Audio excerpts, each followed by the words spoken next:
કાંટો વાગ્યો, બરાબર. સિંહ શિકાર કરીને ખાય, બીજા બધા પ્રાણીઓ તો કંઈ બી ખાઈ લે, પણ સિંહ મોટા ભાગે શું કરે, જાતે જ શિકાર કરે. એટલે સિંહ શિકાર કરવા જતો હતો, એવામાં મોટો કાંટો એના પગમાં ઘૂસી ગયો, બરાબર. એટલે પગમાં ઘૂસી ગયો એટલે હવે એક નીકાળે કઈ રીતે, જાતે તો કાઢી ના શકે ને, કારણ કે આપણે જાતે કાઢી શકીએ, આપણા બે હાથ છે તો. બાકી પ્રાણીઓને તો શું છે, 4 પગ જ હોય, હાથ હોય એમના પગ જ ગણાય, 4 પગ જ ગણાય, એટલે જાતે કાંટો કાઢી શકે નહીં.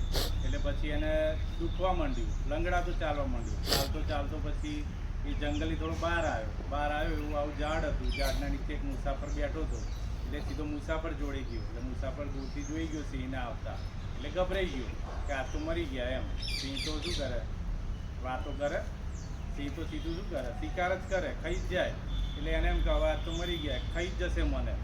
એટલે ભગાય એવું તો હતું નહીં, કારણ કે સિંહની હરીફાઈ થાય, દોડવા જાવ તો ઝડપથી દોડાને ખાઈ જાય. એ ચૂપચાપ બેસી ગયો કે હવે જે થાય આવા તો સિંહ. પછી ધીમે ધીમે નજીક આવી પછી પગ પછાડવા લાગ્યો. એટલે એને ખબર પડી પેલા મુસાફરને, કારણ કે તકલીફ લાગે છે, કારણ કે કંઈ ખાધું નહીં, મને કંઈ અવાજ કર્યો નહીં, કંઈ કર્યું નહીં. પછી સિંહ બેસી ગયો અને પગ આગળ ધર્યો પેલા મુસાફરની આગળ, એટલે કાંટો દેખાય એમ. તો મુસાફર જોઈ ગયો કે ભાઈ હા આને કાંટો વાગ્યો લાગે. એટલે મુસાફરે શું કર્યું, ધીરે રહીને કાંટો કાઢી આપ્યો. એટલે સિંહ પછી ઊભો થઈને જંગલમાં જતો રહ્યો. એટલે પેલો ભાઈ તો ખુશ થઈ ગયો કે ભાઈ ચલો આ તો બચી ગયા એમ. પછી થોડા દિવસ વીતી ગયા એટલે એ ગામમાં જે રાજા હતો, એ રાજાના મહેલમાં ચોરી થઈ. એટલે રાજાએ પછી તપાસ તો કરાવે ને કે ભાઈ કોણે ચોરી કરી, તપાસ કરો. એટલે પછી રાજાના સૈનિકો હતા, એમાં થોડા પેલા વ્યક્તિના દુશ્મન હતા બધા. એટલે એ બધા દુશ્મનોએ શું કર્યું, આ વ્યક્તિનું નામ આપી દીધું કે ભાઈ પેલો ભાઈ રહે છે એક ગામમાં, એણે ચોરી કરી છે, અમે બધા જોઈશું ને અમને બધાને ખબર છે કે આવું ખોટું રાજાને કાન ભંભેણી કરી, થોડું એને ચડાવ્યું. એટલે રાજા કંઈક સારું ચલો એને પકડી લાવો. એટલે પેલો જે માણસ હતો એને પકડી લાવ્યા, અને એનું કંઈ સાંભળ્યું નહીં. પેલા બધા ચડાયા હતા રાજાને, એટલે કે ભાઈ આણે તારો સામાન સંતાડી દીધો અને વેચી દીધો. એટલે પછી રાજાએ શું કર્યું, એને સજા આપી દીધી. સજા આપી કે ભાઈ આના આપણા મહેલમાં એક પિંજરું છે, એમાં સિંહ રાખ્યો છે, એમાં આને નાખી દેવાનો.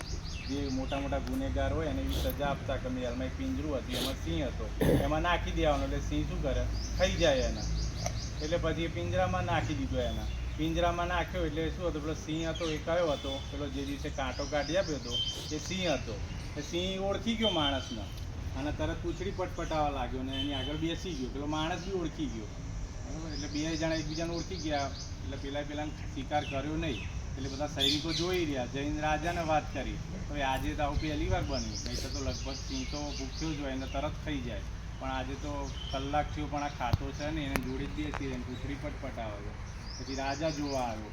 પછી રાજાએ એ વ્યક્તિને બહાર કાઢ્યો અને પૂછપરછ કરી કે ભાઈ કેમ આવું હતું. તેથી પહેલાં બધી વાત જણાઈ કે મેં આવું કર્યું હતું, થોડા દિવસો પહેલાંને કાંટો વાગ્યો તો મેં કાઢ્યો તો એ જ સિંહ છે, એટલે મને ખાધો નહીં.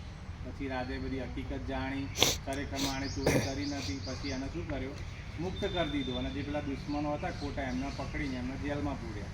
ટૂંકમાં વાર્તાનો શીર્ષક શું હતો કે ઉપકારનો બદલો ઉપકાર. તમે જો સારા કાર્યો કરો તો શું મળવાનું, સામે તમને ઉપકાર જ મળે. અને અપકાર કરો, ખરાબ કાર્યો કરો તો સામે તમને એવું અપકાર જ મળે. તમે જો સારા વૃક્ષો વાયા છે તો શું મળવાનું, છાંયડો મળે ને. સારા છોડ વાયા તો ફળ મળશે, પણ કાંટા વાવો તો વાગવાના જ